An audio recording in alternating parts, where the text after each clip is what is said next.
नमस्कार, मैं कैलाश शर्मा एक बार फिर उपस्थित हूं आपके सामने कक्षा 10 संस्कृत का एक महत्वपूर्ण विषय वाच्य लेकर। प्रिय विद्यार्थियों, आज के इस वीडियो में हम चर्चा करेंगे कल होने वाली परीक्षा में आने वाले महत्वपूर्ण उदाहरणों के बारे में। चलिए शुरुआत करते हैं। बालकः फलम खादति। ध्यान ये रखना है, यदि कर्ता बालकः, वृक्षः, पर्वतः, मोहनः इस प्रकार का है तो क्रिया खादति, पठति, गच्छति ये होगी। यदि कर्ता बालकेन, वृक्षेण, पर्वतेन, मोहनेन इस तरह का होगा तो क्रिया होगी खाद्यते, पठ्यते, गम्यते इस तरह से। इसी प्रकार अहम लेखम लिखामि। ध्यान रखिए, यदि कर्ता अहम हो और क्रिया के स्थान पे रिक्त स्थान हो तो ऐसी क्रिया चुने जिसके अंत में क्या हो, मी, यानी आमी लिखा हुआ हो। पठामि, गच्छामि, वदामि इस तरह से।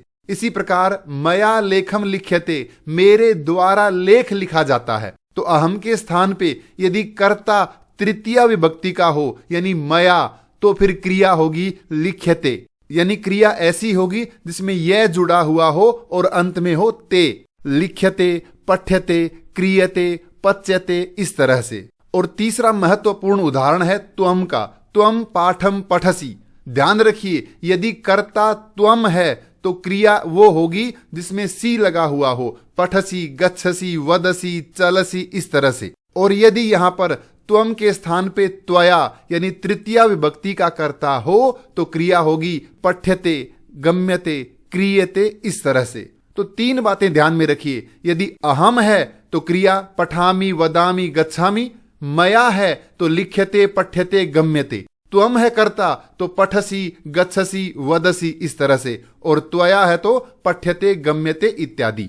चलिए एक उदाहरण देखते हैं, परीक्षा में यह प्रश्न कैसे पूछा जाएगा। इस तरह से एक संवाद होगा, नीचे यहां पर मंजूषा दी जाएगी, इनमें से सही शब्द चुन के रिक्त स्थान भरना है। चाहे आपको संवाद समझ में आए या न आए, ध्यान रखिए पहले ही वाक्य में क्रिया क्या है, लिखसी। अगर सी वाली क्रिया है तो कर्ता कौन होगा, त्वम होगा। इसी तरह से दूसरे रिक्त स्थान में देखिए, क्रिया क्या है, लिखसी, तो कर्ता कौन है, त्वम। अब बीच में क्या आएगा, कर्म आएगा, तो कर्म यहां होगा श्लोकान।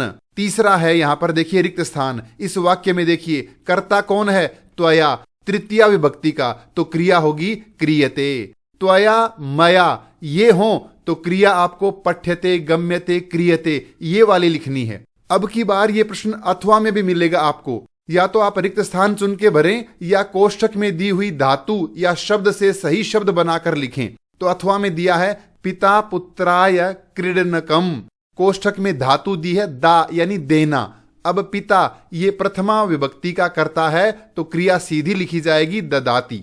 अब देखिए दूसरे वाक्य में क्रिया है श्रूयन्ते, तो आपको यहां कर्ता देखना है, शताक्षा तृतीया विभक्ति का है। शताक्षा श्रूयन्ते यानी शताक्षी के द्वारा सुने जाते हैं। क्या, गीत, तो गीत का बहुवचन में बनाएंगे गीतानि। इसी प्रकार तीसरे वाक्य में क्रिया है पाठ्यन्ते, तो इसमें जो कर्ता होगा वो तृतीया विभक्ति का होगा, तो अध्यापक से बनाएंगे अध्यापकेन।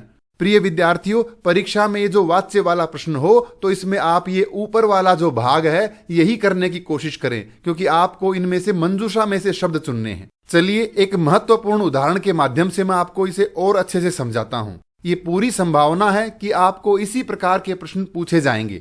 तो देखिए लिखा है, वैभव इदानीम त्वम किम करोसि। वैभव इस समय तुम क्या कर रहे हो। तो ध्यान ये रखना है, त्वम के साथ क्रिया कौन सी आई, जिसमें सी लगा हुआ है, करोसि।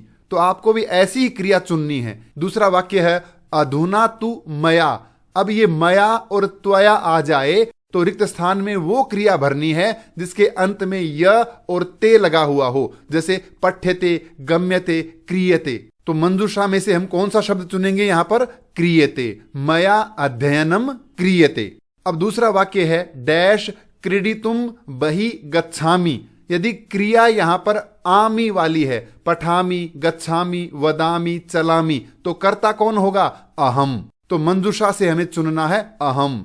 इसी तरह से अगला वाक्य है मम परीक्षा भविष्यति अतः अहम। कर्ता कौन है, अहम। तो अहम के साथ ऊपर वाले वाक्य में क्रिया कैसी आई है, गच्छामि।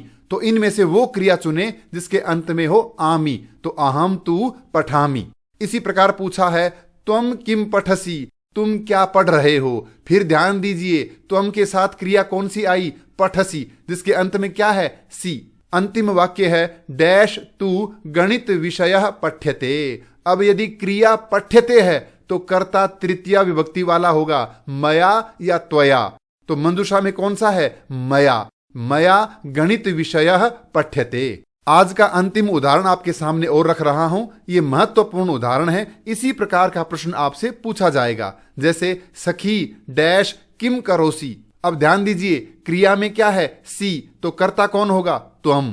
अगला है मया ओदनः डैश। अब यदि कर्ता है मया तो क्रिया वो चुननी है जिसमें य और ते लगा हुआ हो, तो क्या होगा, पच्यते, क्योंकि यहां पर क्रिया दी हुई है पच्यते। तीसरा वाक्य है डैश किम क्रियते। अब क्रियते यदि क्रिया है, यानी जिस क्रिया में य और ते लगा हुआ है, तो उसके साथ कर्ता वो चुनना है जो तृतीया विभक्ति का हो, जैसे मया, त्वया, बालकेन, अध्यापकेन इत्यादि। तो यहां पर क्या है, त्वया। त्वया किम क्रियते, तुम्हारे द्वारा क्या किया जा रहा है। आशा करता हूं आपको ये वाच्य विषय समझ में आ गया होगा और इसको अच्छे से समझना है और वाच्य के ये सभी पूरे प्रश्न आपको सही करने हैं। परीक्षा के लिए अनंत शुभकामनाएं। धन्यवाद।